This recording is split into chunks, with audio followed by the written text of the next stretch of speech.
Is it time to reimagine your future? The right business skills may make a difference in your career. At Capella University, we offer a relevant education that's designed to focus on what you need to know in the business world. We'll teach professional skills to help you pursue your goals, like business management, strategic planning, and effective communication.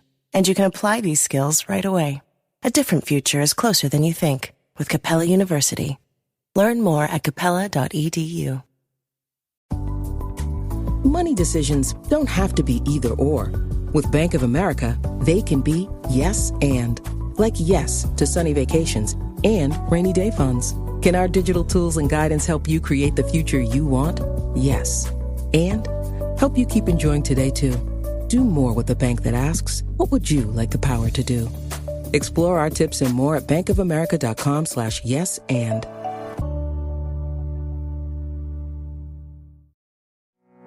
Talk to your specialist about Botox Cosmetic, Anabotulinum Toxin A, because Botox Cosmetic Day is back on November 20th. For one day only, buy one $50 gift card, get one free, while supplies last.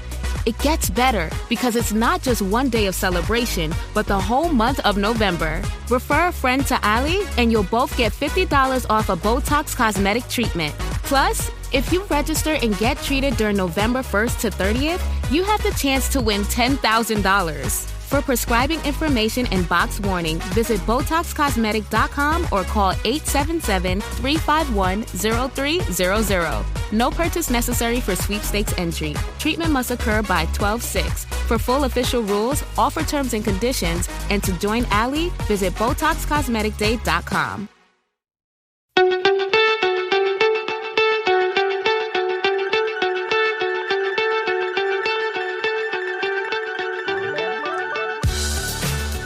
So attention cricket clubs and cricketing family, are you ready to step up to the crease and make a long-lasting impact on your club's legacy? Listen up, we've got something special for you. Introducing Fund It Now, the revolutionary fundraising platform that's changing the game for cricket clubs everywhere. With Fund It Now, clubs of all sizes can create a lasting legacy by selling personalised plaques to their passionate members, supporters and cricket club family. That's right, Livo. Fund It Now has already left its mark on some of cricket's most iconic venues like Lords, the home of cricket, Somerset County Cricket Club, and with projects such as the Father Time Wall and Somerset Legends Wall. There's the best part, Hugh. There are absolutely no upfront costs. Fundraising has never been more simple or accessible. Imagine walking around your club's ground or up to the pavilion and seeing a bespoke wall of dedication, celebrating the history of your club and supporting its future with every plaque. It's like your club's very own shrine to the sport we all love. And getting involved couldn't be easier. Simply visit Fund It Now's website at funditnow.co.uk to get started today, or drop them an email at info@funditnow.co.uk to learn more. It's time to rally your supporters and start raising money like never before. And don't forget to tell them you heard it from us at the Premier League Cricket Show. So what are you waiting for? Join the ranks of clubs and grounds like Somerset County Cricket Club and Lords and make your mark on cricket history. Visit Fund It Now today and start building your fundraising platform. That's funditnow.co.uk. Fund It Now, where passion meets purpose at your cricket club, and begin creating your own legacy. So welcome everyone to the Premier League Cricket Show, and we're not in the season now, so we've got to talk to people about what's happened in the past season. We've got to talk about people in their careers and what they've done, etc. You know, there's lots to talk about still with lots of cricket people, and we're absolutely thrilled today to have a guest from somebody who's not played Premier League cricket yet, but he will be next season. But he's played a lot of Premier League in the past, just of a different variety. Now, I'm going to introduce him because the one thing I didn't realise until I looked him up, Nigel Martyn, you were born 12 days after the most historic day in English football history. Yes, just after the World Cup win.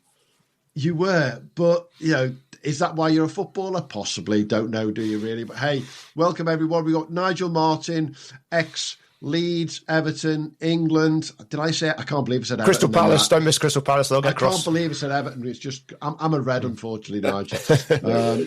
But more important to us, wicketkeeper and Knaresborough Town wicketkeeper promoted to the Yorkshire League North for next season. So the obvious question to start with, Nigel, is What's it like thinking about being a Premier League player next year? It's exciting. I mean, the club moved out of the Airwolf League probably 7 or 8 years ago and wanted to be able to get into the pyramid to try and get to, as high as they could. And, it's taken probably longer than we'd all hoped. But, after a really good season last year, we've managed to get there. It's an incredibly competitive area. There's no two ways about it. The amount of clubs around Yorkshire, full stop, North Yorkshire it's incredible compared to the rest of the country. Is that part of the reason you think it's taken that extra few years because it is just so competitive? Definitely, yeah. There's so many really good cricketers playing at lots of different clubs. The divisions that we've been in, there's probably been sort of 4 or 5 teams capable of winning the league every single year, and it gets harder and harder to get promoted out of a division. Yeah, let's cut to this chase. You've been retired from football for a while now. Was it just one of those things that the moment you retired from football, it was going to be cricket all the way? I'd like to say yes, but it wasn't. I finished football with a stress fracture in my ankle, and was told by the medical profession that the ankle would probably crumble within a year or two. So just being able to maintain, a good standard of life and being able to walk was the first thing. But probably after 3 or 4 years of retiring, I realised my ankle wasn't going to crumble. It's held together. And I just wanted that something a little bit extra. Cricket was always probably my first love at school, and it's probably the sport I go to before even looking at football, always. And so, I just thought, I'll go back and start playing cricket again. You've answered something that me and Hugh talked about weeks ago. We said that cricket was going to be the first love, didn't we, Hugh? Yeah, I think the thing with cricket, I mean, you played Cornwall youth team, did you, when you were a boy? I mean, yeah, from looking back at the under 15s, I think it was, yeah. Very good. Looking back at your history, I mean, football seemed to be a bit of an accident that you fell into it. Is that correct? Yes, I'd left school and wasn't playing any football. I was playing cricket actually for St Austell in Cornwall at that time, but I wasn't playing any football. And my brother's works team was short on a particular Saturday and asked if he knew anybody, and he said, yeah, my brother's quite good when we have a kickabout over the park. So they were that desperate that they said, yeah, let's get him in, and it kind of went from there. Fantastic. I mean, the big transfer, I want to discuss. I mean, you've been some big transfers in life, but the big transfer I want to discuss is the Foy to St Blaise transfer in 86, 87. I mean, was there a bit of bad blood there when you moved? No, not really. I tell you what happened. I was playing football for a team called Heavy Transport. A guy came along called Chris Bailey, who was an ex-Cornwall goalkeeper, and he started training me. He persuaded me, first of all, to go to Foy from St Austell, and then I met his daughter, who's now my wife. And so when he moved to St Blaise, which was closer for him, the following season, it was part of the deal. I went with him, and obviously his daughter, who. Very good. Yeah. Also, cricket's crucial to all this as well. Very good. I mean, for those listening, there's you can find Nigel Martyn's stats for both those clubs from the 86, 87 on Play Cricket, and very wonderful stats there. I think it was an average of about 15, something along those lines. Top scorer of 30 odd. Oh, it doesn't have my not out 100 for Foy. I'm gutted. I don't think so. No, I don't think so. The classic before play cricket argument, we see it time and time again. Got to ask, while you were playing football, Nigel, I mean, you were playing top level football for 20 odd years. Did you get to play cricket during that time, or was it just stay away, full stop? Yeah, we weren't allowed to do anything. Imagine if I broke a finger or did pull the hamstring, did anything in a cricket match leading before a Premier League season.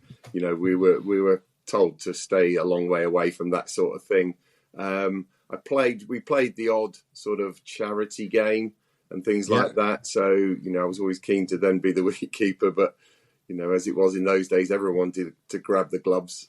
So it kind of varied a little bit. So no, there was really no cricket in those probably 25 years from something like about 87 when I last played until probably 2010, I would have guessed, before I started playing again. There's a certain Northeast Premier League player with a very famous and well-financed club. Yeah, it's in the sun, so that you can get away. But it sneaks out every summer for about 10 games. I won't mention his name because we have been told not to mention his name, but everybody will know his name.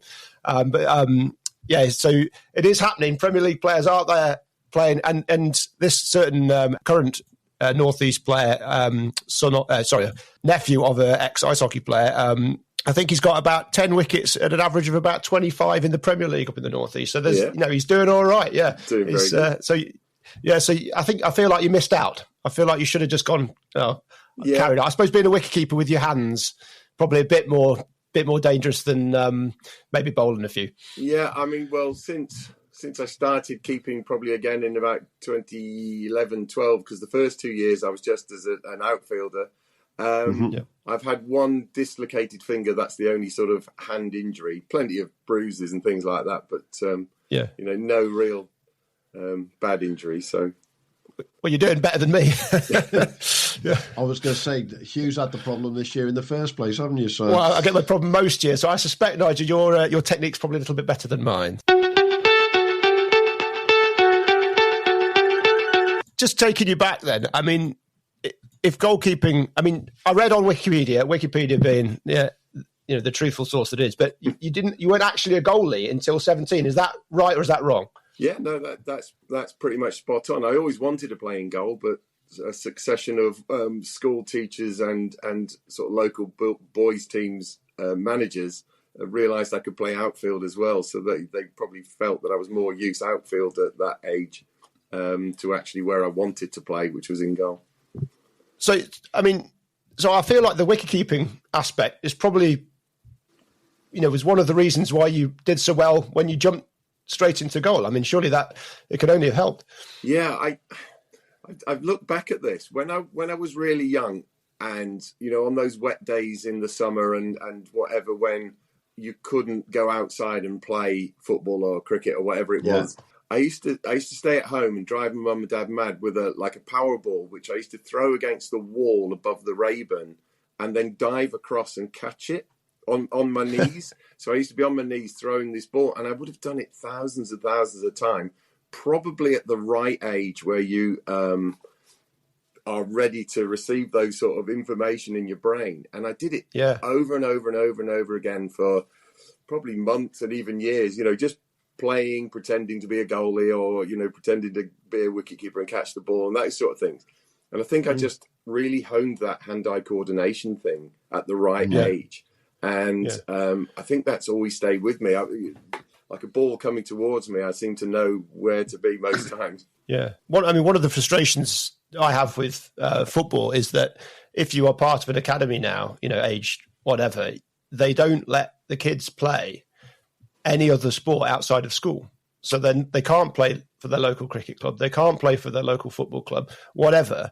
And they are blocking off a whole generation of kids, of really talented kids from other sports. Yeah. Cricket being one. And we've got here one of England's greatest ever goalkeepers. And he wasn't a goalie until he was 17 and developed his goalkeeping technique playing another sport. I think it's time some of these teams, or a lot of these teams, it might not be every team, but it's certainly the teams around here. It's time they sort of relax that and let some kids do other things. Yeah, I couldn't agree more with that. It's a big bugbear of mine with football, and obviously, you're looking at kids as young as under 10 getting signed up with football teams, and then they control them. Right, and the dream is, you're going to be a professional footballer at, and you're going to play for this club, and the percentage that do it is probably less than 1%, and it can crush these kids' dreams, but also it stops them doing other things. There's people that come to our club who play football and play cricket, and eventually you get to the point where you have to make that choice. But I think as children, they should just be allowed to go and do whatever they want, have a full childhood, be supported by parents as much as possible, and do as wide range of things and find something that you actually love doing, because if you love doing it, you'll probably find you're going to be better at it. Yeah, and I think what's interesting is it varies so much around the country. I mean, Hugh and I live in separate counties. We're only less than an hour apart, but we live in separate counties. And I know in Staffordshire, the pathway kids there are encouraged to play other sports as well. And it was made clear to me at a meeting I was at last year that we want them playing other sports because we want them to develop fitness in a rounded manner rather than just pure cricket fitness, for example, and just building their confidence in doing other things. And the biggest thing they talk about is also being around other team sports, because then they're just learning all the time. And as you said, Nigel, your brain brings stuff in at a certain age at a huge level. And they're just sponges, these kids, aren't they? And you want them to learn all the way through by playing as much sport in as many different possibilities. Definitely. Yeah, I mean, yes, you get fitter, you get stronger, you get stronger in different areas. Yeah, bowlers, they become very bowling strong, and there's things that they have to do. But if you make these kids stronger from playing football, from playing rugby, from playing cricket, from playing whatever sport or whatever they want to do, they learn discipline, they learn being part of a team, because as kids you all want to be the glory seeker probably, and you have to realize that you are just a cog in a bigger thing. And it's important to learn that, and you can learn that through all sorts of disciplines, different sports, even judo and stuff like that. You're going to learn things that are going to help you become a better sportsman or woman. Absolutely. The footballing side of things, the goalkeeping shifted to footballing goalkeepers as well. So having this, obviously being a good footballer, it helps that, but having this other skills helps with that. But the one thing I noticed with you, obviously with your midfield days, I think you probably would have gone all right in the modern era, having been an outfield player for most of your life. Do you feel that? Do you feel like the shift towards a footballing goalkeeper has gone a bit too far, or is it something that you agree with?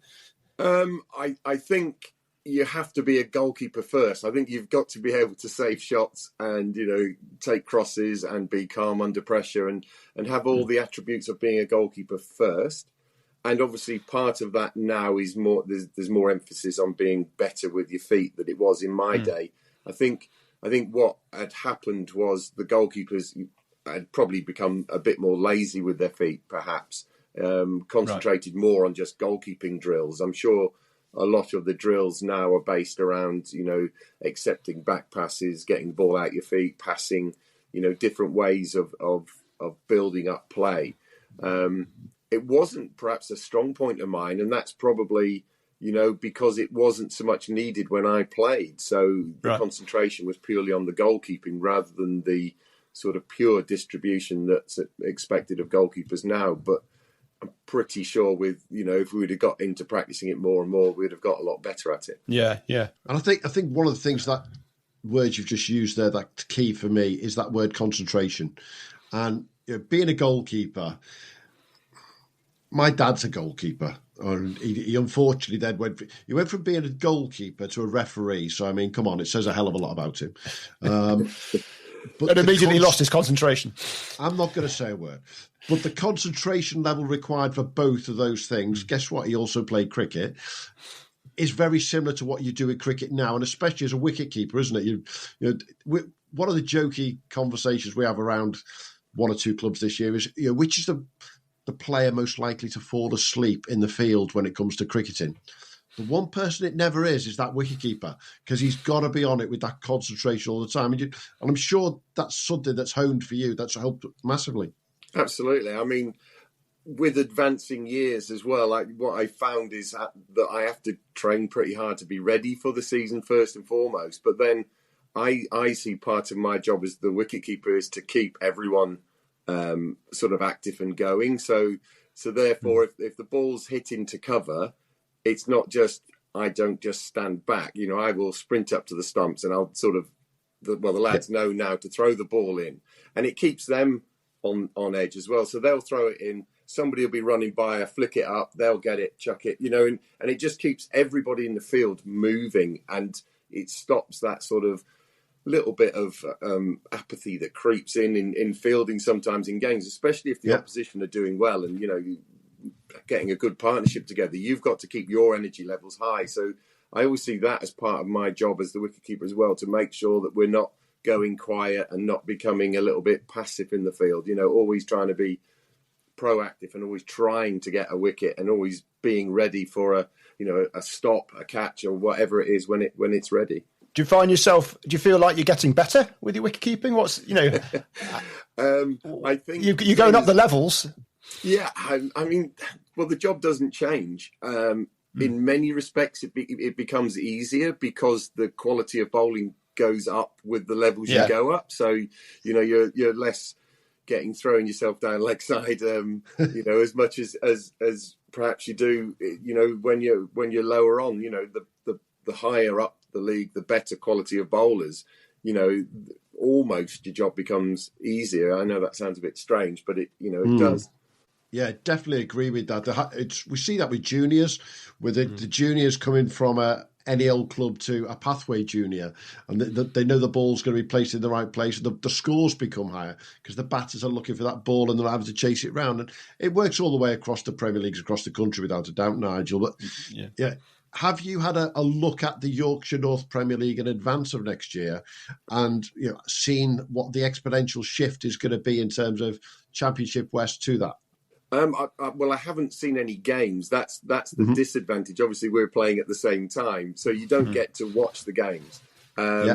We have, people at our club, like our chairman, umpires at that level, so he knows what's needed. He knows what's going to be needed, and we're all, under no illusion it's going to be another big step. And I think this is possibly the biggest step, because where we've gone from Division 1 into the Championship, at those two levels, there's not a lot of difference. Yeah. But, I'm expecting the next level to be, a lot bigger. And it's going to come, probably as a shock to us in the first few games. But what you do is you go into those with no fear because you haven't faced anything like that before. And you just go and play your game, and we'll quickly know how good we're going to be. There's talk of obviously new players having to come in, so to be strong enough to compete at that level. Yeah. Are you expecting to get a bit more of a bat? I had you when I put my stats side on. You averaged 31 last season, but you only scored 31 runs. So you had 4 innings, 3 not outs, which is very glorious. But it was obviously a strong batting team, and you didn't have to do a lot. We were. I mean, the season before I opened, we lost a couple of players the season before that, and I was forced into opening, which I was happy to do. I'm not the world's greatest batsman, but I will. I can hold a bat and I can hang around and I can score runs. But the thing was, then if I don't open, and I mean, the captain in the past has used me maybe if we've had a fall of wickets, to go in and steady the ship a little bit. Yeah. But this season we've had, we had an Aussie come over this year who was really good at opening the batting. So he did that job. And then, we've had a couple of other players that have come in and strengthened our batting and our bowling. So we do have a strong sort of top 5, if you like. But then from sort of 6 to 10, we've got all-rounders that can all hit the ball.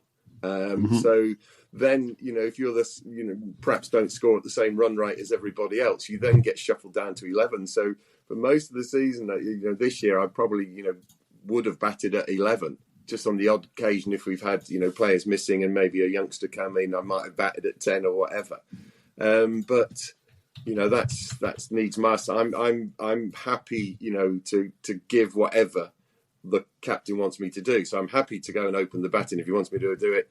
If he wants me to bat at 11, all right, it's never the most favourite place to bat, but I'll do it because that's what he wants me to do. And I then concentrate, obviously, a lot more on my keeping.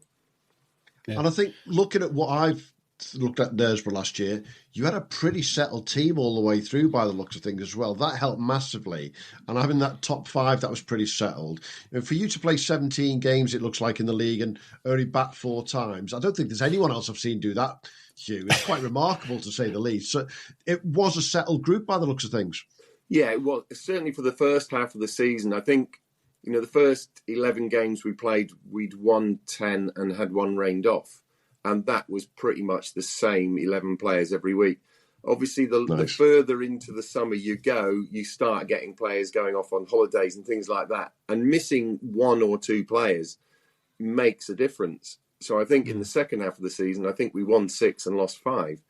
So, there was more problems with availability in the second half of the season. And obviously that's going to be a bit of an issue next year. You've really got to be at your best every single week if you want to compete. So that's something we're going to have to look at really seriously. Definitely. I mean, you look across all the leagues, availability and consistency of teams. You can get a consistent team. I'm thinking, was it Guildford in Essex? They won the league, I think, with a very, very consistent team. A small group, just got the same team out every week, and it makes a massive difference. Just looking at your overseas there, Blake Weymouth, Aussie, did all right for you there. He's hit 1,200 runs for you. Is he coming back next year? We hope so. He said he'd like to. He would obviously be welcomed back with open arms. A lot can happen in a year. He might get himself a girlfriend. He might, he's playing Grade 1 cricket this year in Australia. Yeah. So he got a 50 at the weekend in Grade 1 cricket. So, great. He's somebody we would love to have back. And, the signs are hopeful. But, like I say, a lot can happen in 7 months or whatever it is before we'd need him back. So we just keep our fingers crossed. Am I right in saying to you that Blake was a little bit like Bryn, because finding information on him was quite difficult? I think he was a little bit easier. I haven't looked him up, but he's there on the first grade. I think he's playing a bit of New South Wales first grade. Had played a bit, and if he's kicking on this year, it'll be one to watch. Yeah, he turned 21 when he came here, so he's a young lad as well. So there probably isn't going to be that much stat on him, and we saw straight away when he came, how good he was in the nets and things like that, and we were all pretty excited. But we were thinking, how's he going to cope in April in England on a green top, and he managed really well. Yeah. It seemed very similar to Bryn Llewellyn, that was in Yorkshire League North, top run scorer in the entire country in the Premier Leagues, and young guy come over from Australia, not a lot to find about him, but straight from the off got into it. And it is lovely when you see those pros come over, and as you say, in the nets you go, hang on a minute, we've got someone here, don't we? Yeah, we used to do it at the old team I used to play for. We used to get one every year, and we had like 3 or 4 in a row that were really good, who could bat and bowl and were excellent, and obviously it improves your team. And then the next couple of years we had ones that didn't really, one almost, we played him in the first team, but probably wouldn't have even got into the first team. And you're kind of thinking, it does make a huge difference. But it's great to have one in your team, because it brings a lot to the club as well. Obviously he was up there training the youngsters, on training nights and things like that as well. So he was giving back to the club, and that's what an overseas brings to you, really.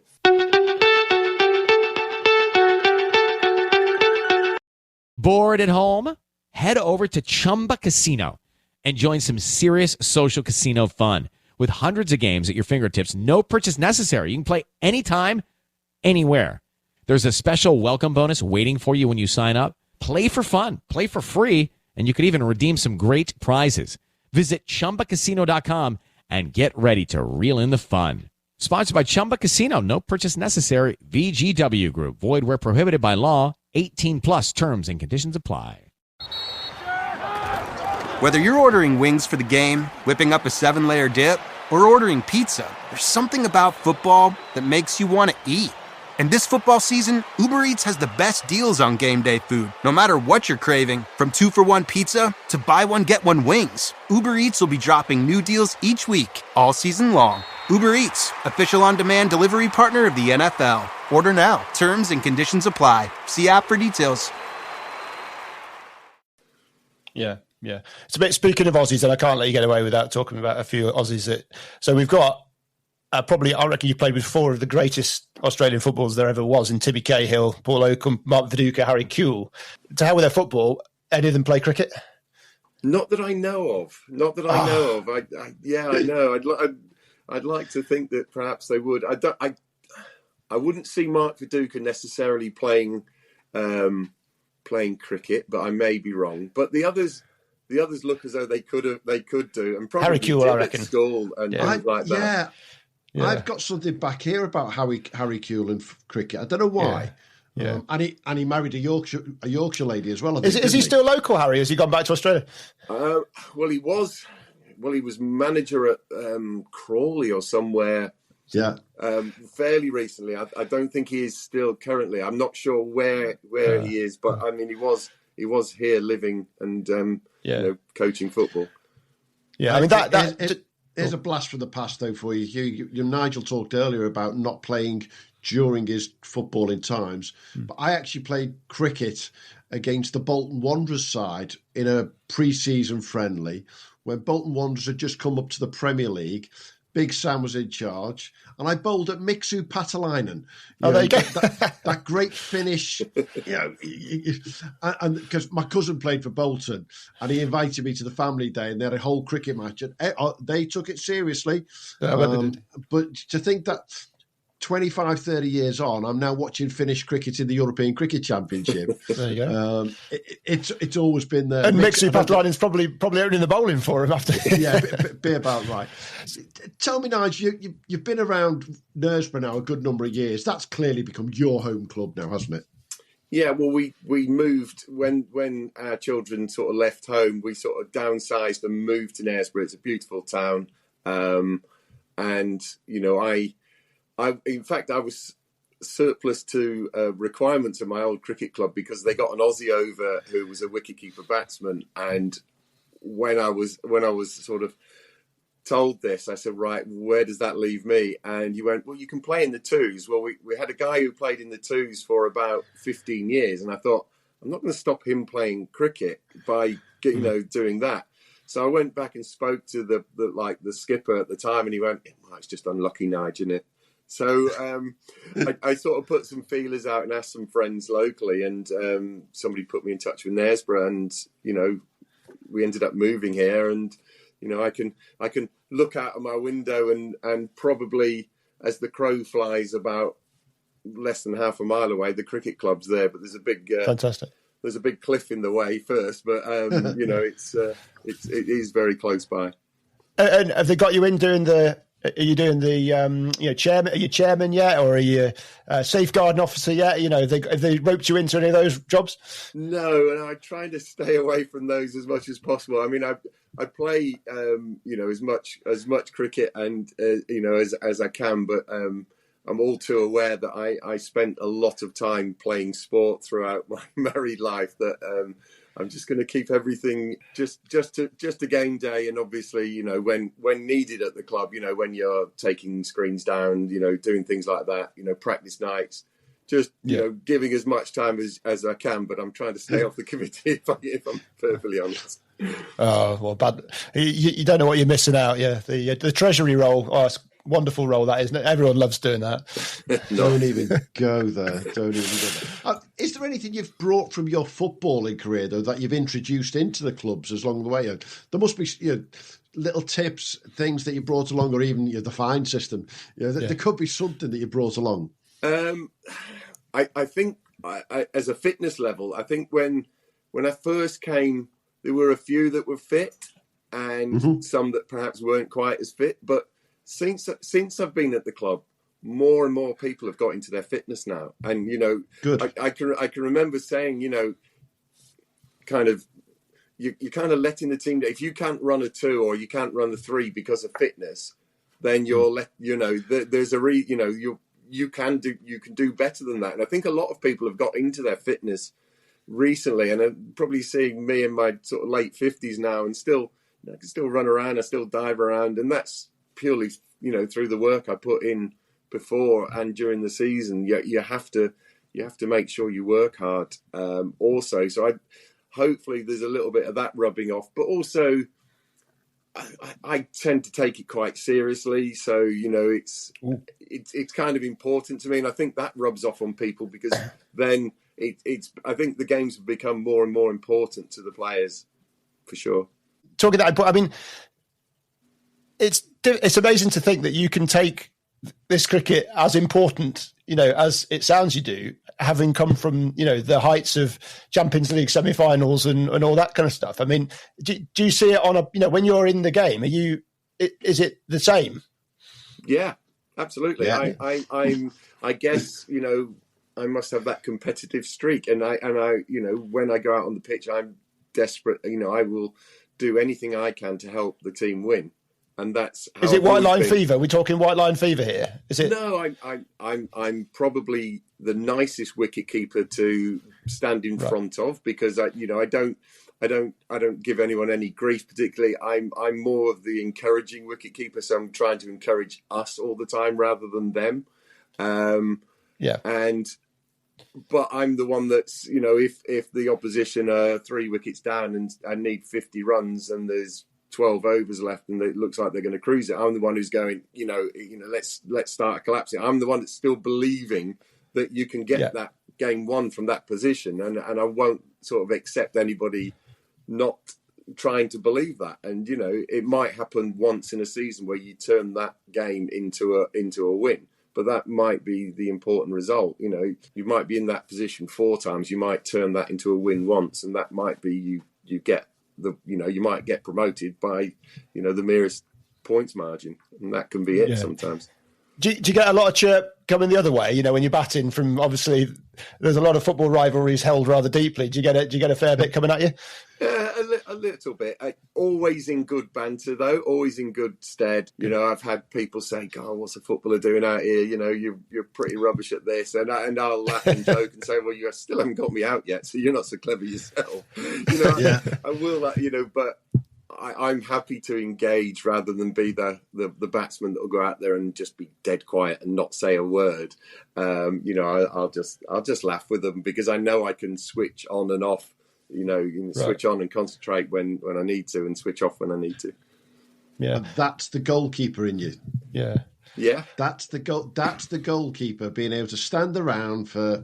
We talk about it time and time again, don't we? 75 minutes doing absolutely bugger all, and then just being ready.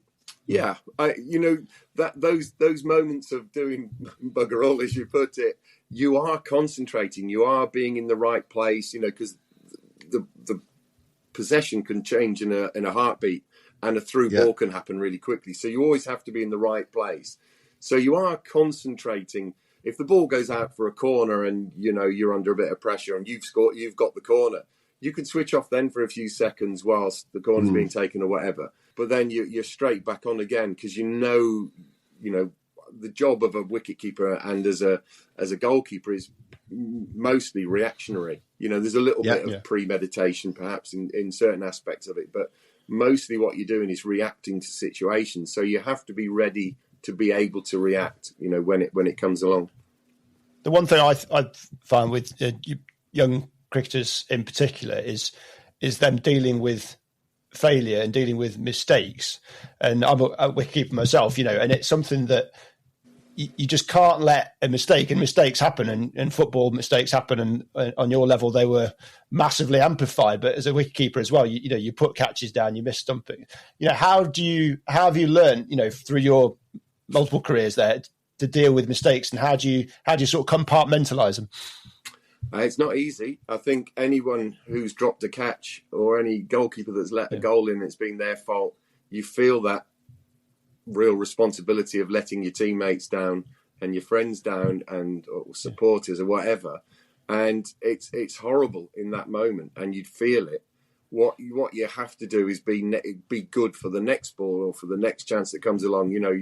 I always say to myself, look, you owe it now to your teammates not to make up for it, because you try and do too much, but just make sure you do your job as well as you can for the rest of the game, because those chances will on occasion go down. I found a lot of last season, it didn't matter who was bowling, I was stood up to the stumps, and sometimes if you stood up to the stumps, I think it happened probably once I can remember, if there's a big nick and it hits you on the end of the thumb as the wicketkeeper when you stood up, it goes down as a drop catch. But yourself, your hands were in the right place to take the ball if the bats have missed it. And just the edge has been that big that it's, there's nothing really you can do. So, third slip catch, yeah. Yeah, if you got your thumb out the way, first slip would probably take it. But, that does happen on occasion. Sometimes the edge is too big. But, I remember missing a stood-up stumping, I think it was the second to last game of the season, which might have made a difference. And I was thinking, I didn't want that to be costly. But for the rest of the game, I didn't do anything else wrong. And that's all you can do. But that's part of the game. You put yourself there. It's nice when you are stood up to somebody quick and you take it down leg side and you take the stumping. Everyone's all over you. But when you didn't quite get it right, or for whatever reason something you didn't take it correctly, you do feel it. But you have to put it behind you. I think the difference that I see, and one of our guests early this season spoke about it really well, Teague Wiley, who is a Sheffield Shield superstar over in Australia. He talked about cricket being a series of one-ball matches. If a goalkeeper makes a mistake in football, he's got potentially a long time to wait for the next thing to happen. If a batter gets out, if a bowler gets hit for six, if a fielder drops a catch, he might only have to wait one ball for something else to happen. Yeah. And you've just got to always look at that next ball and just work on that next ball time and time again. The only exception to the rule, of course, Hugh, being in Australia when they play these daft bloody 2-day games that last over 2 weekends. Yeah. You get out first ball on a Saturday, you might not be playing for another 3 weeks. But it still stands. The next ball you face is the most important one, isn't it? It is. And this is, how many times do you take wickets because you build pressure? You get a series of dot balls and you're building pressure, and a batsman will play, perhaps not the shot he would have played ordinarily. The ball goes up in the air, he's caught, he's out. And that's the team building pressure, whatever. But in the batsman's mind, you're concerned that you're chewing up deliveries and but it's not going to be any easier for the next guy that's coming in. If you're a batter and you're doing that, I think you've got to realise it's not going to be any easier for the next guy coming in. So absolutely. You're probably in a better place than he's going to be coming in fresh. So sometimes you have to just absorb that pressure, and sooner or later a bad ball will come along, or you'll play a really nice shot and you'll relieve all that pressure again. That's the hardest thing, I think, as a batsman, being able to sort of compartmentalise every single delivery. That's kind of what you have to do. Prep for Thanksgiving at Whole Foods Market. Save now on no antibiotics ever frozen whole turkey, just $1.49 a pound with Prime. Sales on brie and select seafood appetizers help get things started. For sides, go with wallet-happy favorites from 365 by Whole Foods Market.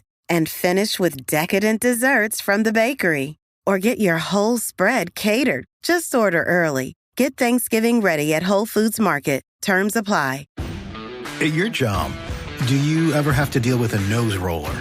How about a snub pulley? Well, if you're installing a new conveyor belt system, dealing with the different components can sound like you're speaking a foreign language. Luckily, you've got a team ready to help. Grainger's technical product specialists are fluent in maintenance, repair, and operations. So whenever you want to talk shop, just reach out. Call, click Grainger.com, or just stop by. Grainger, for the ones who get it done. Just going back to the football a bit,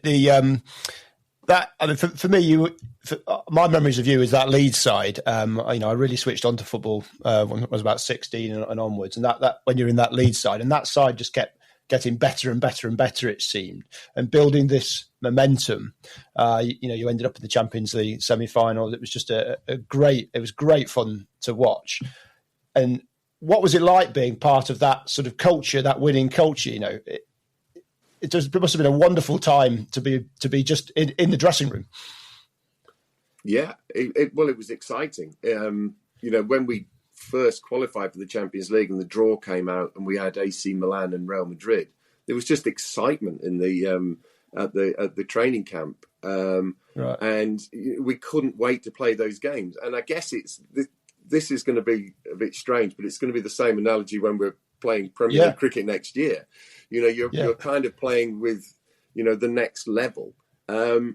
you want to, as a player, you should want to challenge yourself to be, can I do that at that level? And we certainly were up for it. I mean, the first game we played, we lost 4-0 in Barcelona.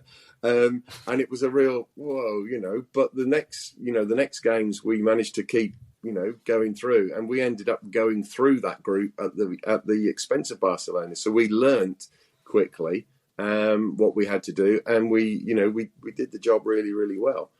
And so there's no fear to be had in something that you've never had before. So I think it gives you a bit of freedom. And I think certainly at the start of the season is where we're going to be playing probably our best cricket, because there's going to be no fear, and we've got the excitement of playing that next level.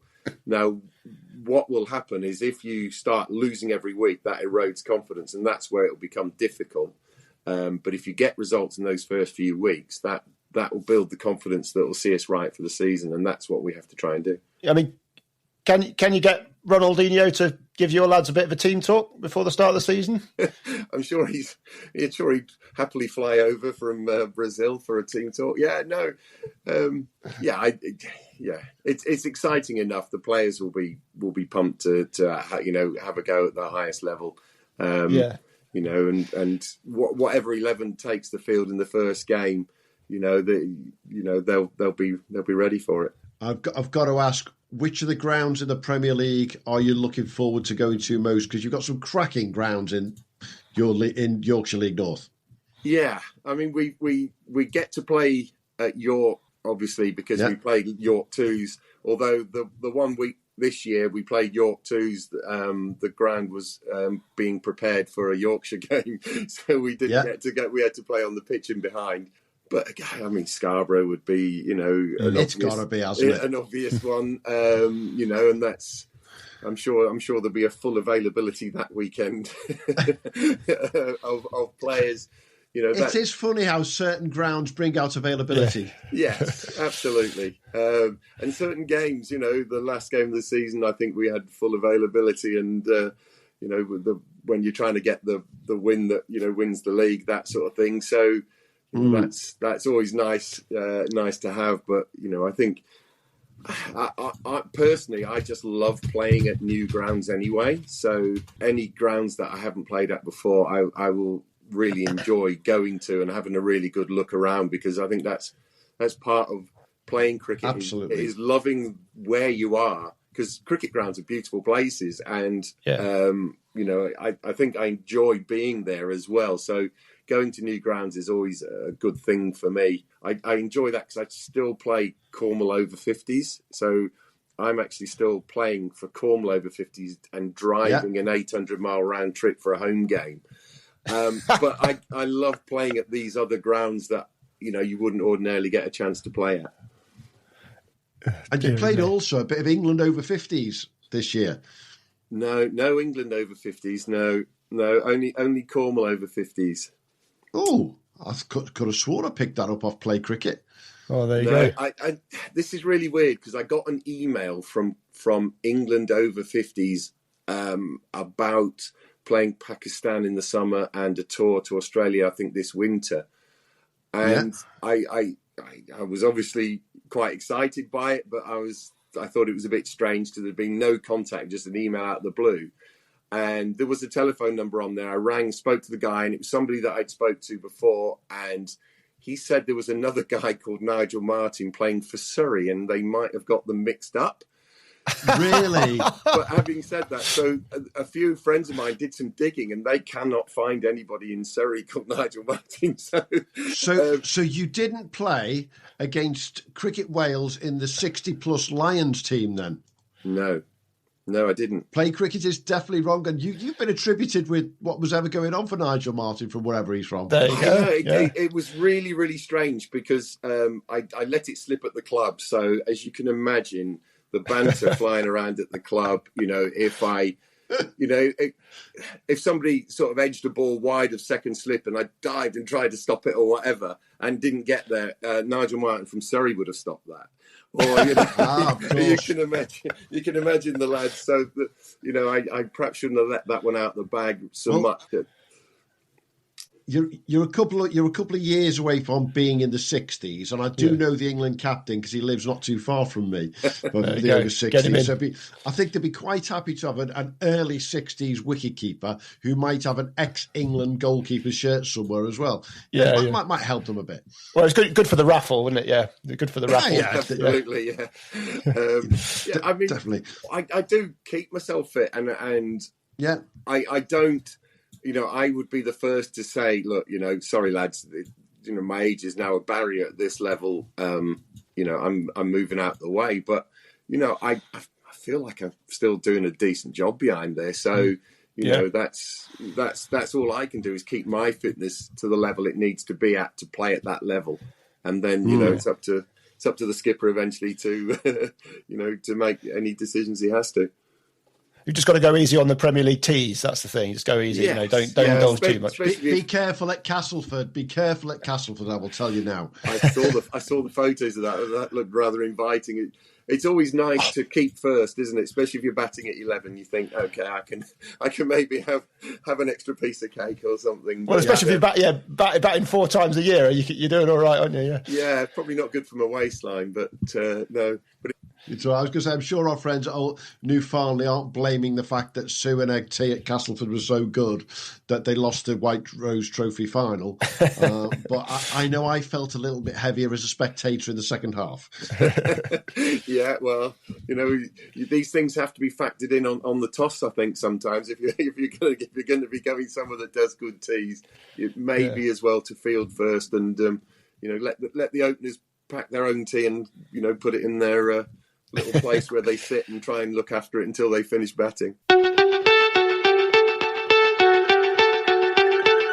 I've got to ask, around the club itself, you built this club up now to being a Premier League club.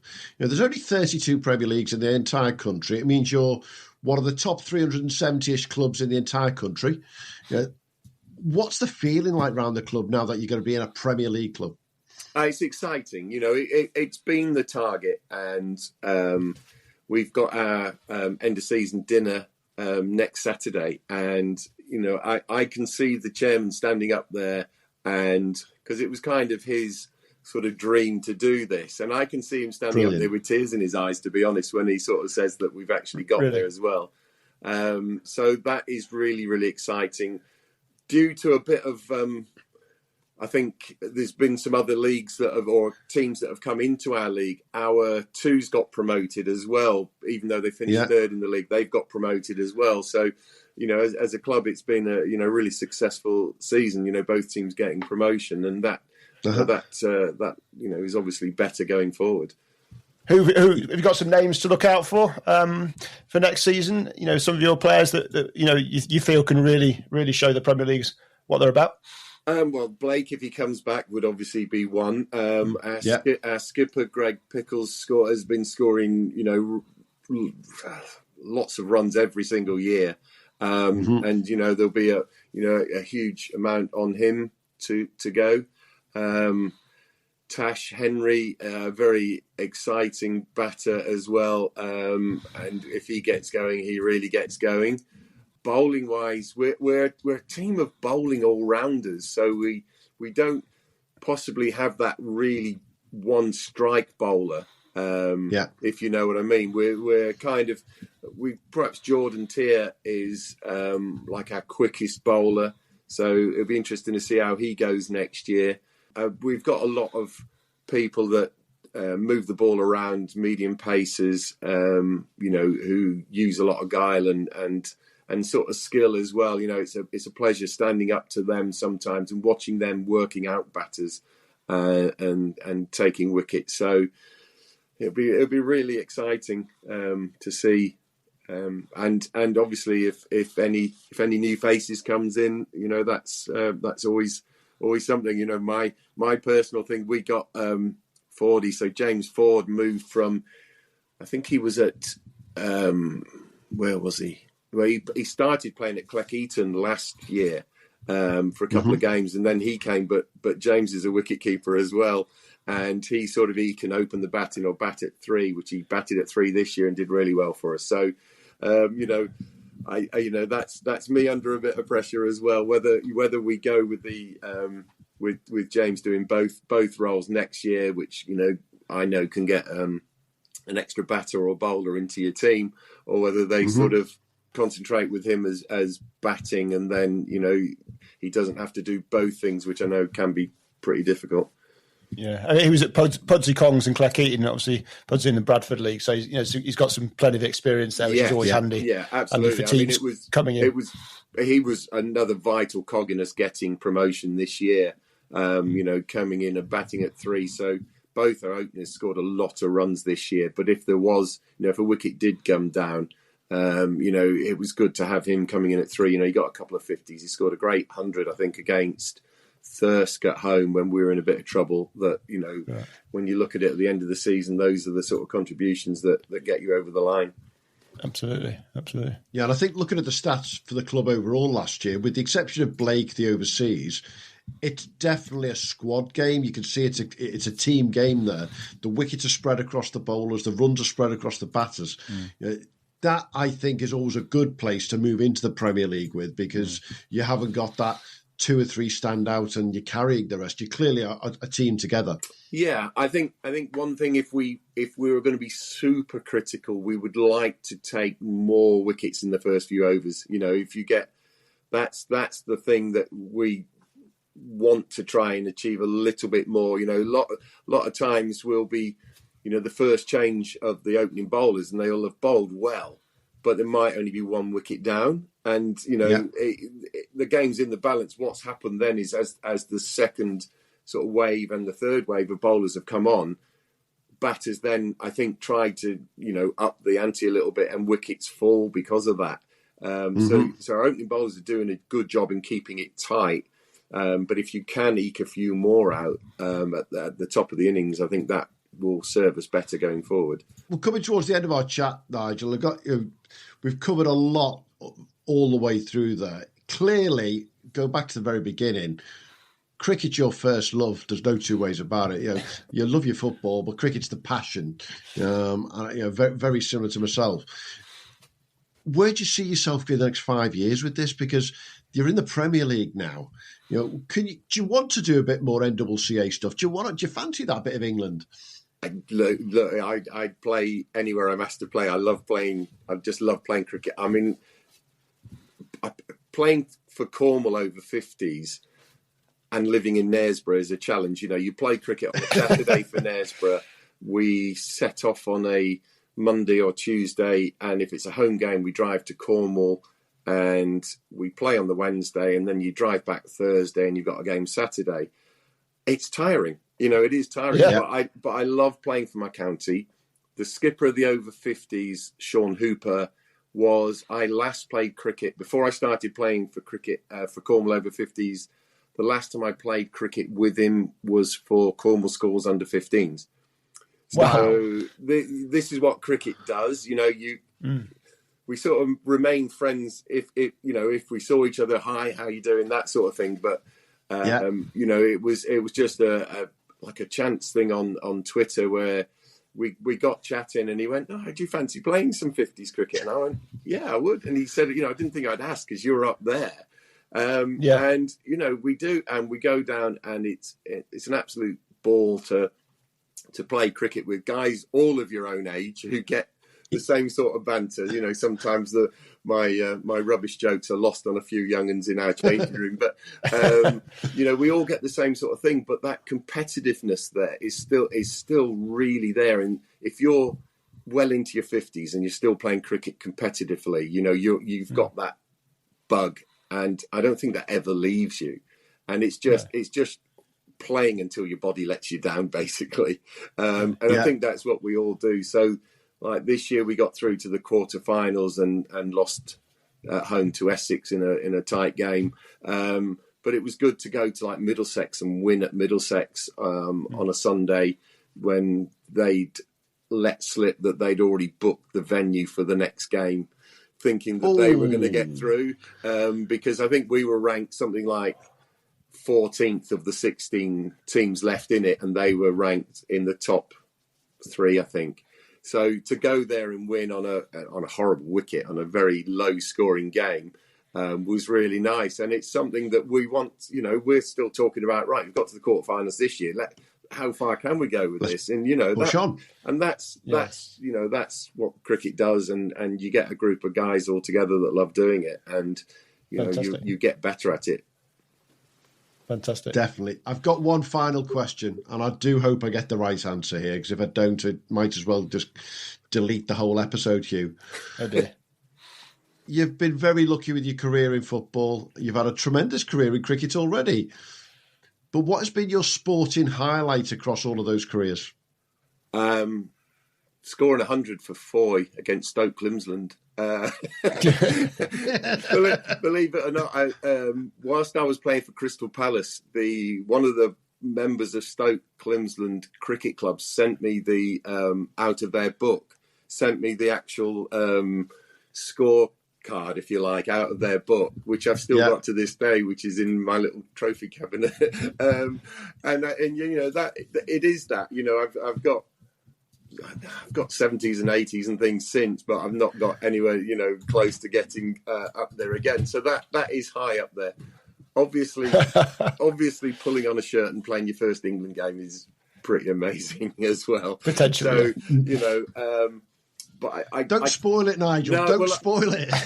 I can remember doing I was doing a talk, like an evening at Olacanians Cricket Club, and somebody asked me, what was my highlight, and I can remember playing a game of cricket and hitting a six to win a game, which got my old team promoted. And I said, that gave me as much joy in sport as anything I ever did on a football pitch. And that is honest gospel truth. If you love doing something and something really nice happens to you whilst you're doing that, it's a great feeling. I suppose the only difference is that it was your job. That's the difference, isn't it? It's a job. Yes, I chose to play football, and yes, I enjoyed football. But I don't have to play cricket now, but I choose to because I absolutely love it, and I look forward to it. I've become a weatherman from Wednesday onwards, because you're always watching what the weather's going to do. Yes, yeah. So I've got the jet stream. Me and the jet stream know a lot about each other. Yeah, absolutely. I've got a countdown app on my phone, so I know exactly how many days to the start of next season. It's it's little things like that just keep you going and keep you focused and I think you've got to have a focus like that to. Yeah, especially in advancing years, put the effort in to get yourself fit to be ready to play. Yeah, yeah.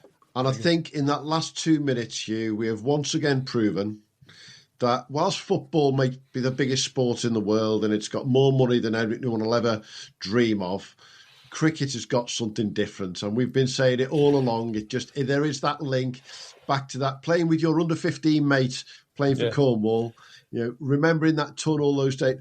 There is something in cricket that is just undeniably different, and it's almost difficult to put what it is, but it's what we all love about it, isn't it? Absolutely. I think it's an individual sport in a team environment. You're either bowling or you're batting. Yes, you've got the team around fielding and things, but it is those one things that happen. So the bowler's obviously trying to get the wicket, the batsman's trying to score runs. Yeah. And everyone else, but then it's enjoying the results and the performances and the wins and accepting the losses as well. But it's just happy to be out there on a cricket pitch on a Saturday. Yeah. It's great. Absolutely. Hey, Nigel, it's been an absolute pleasure chatting with you. Me and you have to do this week in, week out, and it's a pleasure chatting with absolutely everybody. But it's great to talk to somebody of, in your words, advancing years, who is so bloody excited to become a Premier League cricketer next year. And we'll be looking out for how you get on in that first game. We don't want this James Ford lark doing its wicket-keeping. We want Nigel Martyn wicket-keeping, Finchy at Woodhouse Grange, Noah Kelly the new up-and-coming superstar coming from Yorkshire. We want Noah at Driffield having you giving it this in his ear. Yeah, we need to have a bit of a chat. Sure that'll really frighten him. hey, we've got some great friends up there, and it'd be great to see you playing. And most important, we want Knaresborough to challenge. We don't want any club to go into a Premier League and not do well. We want you to challenge and enjoy Scarborough, enjoy York, enjoy Woodhouse Grange, because some great places you're going to get to there. And we'll be keeping an eye out. I'm sure we'll be in touch over the winter, and I want to see how fit your lot are compared to you, because that could be really embarrassing if they're not as fit as you. Do you know what? The fitness could be the difference. You know, there's a lot of clubs that get a bit lazy. Yeah, well, there's the lads. They've started a running group during the winter, so they sort of run around here. We've got a crag just at the side of me, and they're running up and down those steps and getting the miles in pre-season, which is great to see. I can't help them on that because of my stress fracture, but I do. For me, I just walk up and down those steps over and over again, getting my fitness up and my strength up, and I go on long walks, and I'm going to do a bit of swimming this year as well, just to keep myself moving and keep fit. Because if you stop, that's when you seize up. Brilliant. Thanks very much for your time, Nigel. Thank you, Nigel. Look forward to catching up. Okay. And enjoy the winter. Enjoy the wintering. Yes, yeah. I will do. Thanks, Ian. Thanks, you. Thanks. Cheers now. Thanks, cheers. Bye. Thanks for listening to the Premier League Cricket Show. If you haven't already, make sure to hit that subscribe button so you don't miss out on future episodes and stay updated on all the latest news, views and discussions from around the Cricket's Premier Leagues. And be sure to follow us on X, formerly known as Twitter, and Instagram at TPL Cricket Show on both. Join the conversation, share your thoughts and connect with us and your fellow Premier League cricket fans. And hey, if you enjoyed the show, why not show us some love? Leave us a 5-star review on your favourite podcast platform, as it helps other potential listeners to find us when they're searching for cricketing podcasts. Thanks again for being part of the Premier League Cricket Show family, and until next time, have a good one.